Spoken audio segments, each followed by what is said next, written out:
నమస్కారం సినీ ప్రేమికులారా, స్వాగతం సినీ ముచ్చట్లుకి. రాజాసాబ్ మారుతిగారి దర్శకత్వంలో వస్తున్న ఈ సినిమా ప్రభాస్ గారిని ఒక ఫన్, రొమాంటిక్, హారర్ కామెడీ జానర్లో మళ్లీ చూపించబోతోంది. పీపుల్ మీడియా ఫ్యాక్టరీ నిర్మిస్తున్న ఈ సినిమా షూటింగ్ దాదాపు పూర్తయ్యింది. మేకర్స్ 2026 ప్రారంభంలో రిలీజ్ చేయాలని ప్లాన్ చేస్తున్నారు. ఇందులో ప్రభాస్ గారు ఓ స్టైలిష్ గ్రామీణ యువకుడిగా సూపర్ న్యాచురల్ టచ్తో కనిపించబోతున్నారు.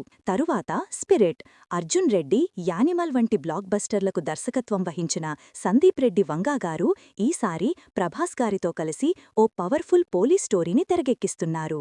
ఇది ప్యూర్ యాక్షన్, ఎమోషన్ కలగలిసిన పాన్ ఇండియా డ్రామా మరియు విజువల్స్ పరంగా కూడా చాలా గ్రాండ్గా ఉండబోతోంది. తరువాత సలార్ పార్ట్ 2 శౌర్యంగ పర్వం. కేజీఎఫ్ ఫేమ్ ప్రశాంత్ నీల్ గారు మళ్లీ ప్రభాస్ గారితో కలిసి దేవకథను మరింత రాజకీయ, యాక్షన్ మరియు భావోద్వేగ పంథాలో కొనసాగిస్తున్నారు. షూటింగ్ త్వరలో ప్రారంభం కానుంది మరియు 2025 చివర్లో విడుదల చేసే అవకాశం ఉంది.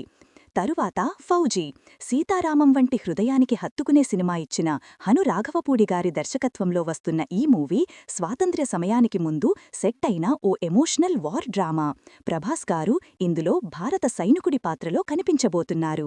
ఈ సినిమా భారీ సెట్లతో, అద్భుతమైన విజువల్స్తో, దేశభక్తి భావంతో నిండిపోతుంది. షూటింగ్ 2025 మధ్యలో ప్రారంభం కానుంది. ఇప్పుడు భవిష్యత్తు వైపు కాల్కి 2. కాల్కి 2898 విజయానంతరం నాగ్ అశ్విన్ గారు ఆ యూనివర్స్ని మరింత విస్తృతం చేస్తున్నారు. ప్రభాస్ గారు మళ్లీ భైరవ పాత్రలో కొత్త కాస్మిక్ ఛాలెంజెస్ను ఎదుర్కొంటారు.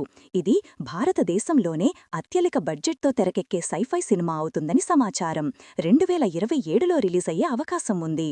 రాజమౌళి గారి తదుపరి ప్రాజెక్టులో కూడా చిన్న పాత్ర చేసే అవకాశం ఉందని గుసగుసలు వినిపిస్తున్నారు. కానీ అధికారికంగా ఇంకా ఎటువంటి కన్ఫర్మేషన్ లేదు. ఇదే ప్రభాస్ గారి అద్భుతమైన lineup: the Rajasaab, spirit, Salaar 2, Fauji మరియు కాల్కి 2. ప్రతి సినిమా కొత్త జానర్, కొత్త అనుభూతి, కామెడీ నుంచి సైఫై వరకు. మీకు ఏ సినిమా కోసం ఎక్కువ ఆసక్తి ఉంది? కామెంట్లో తెలపండి. వీడియో నచ్చితే లైక్ చేయండి, షేర్ చేయండి.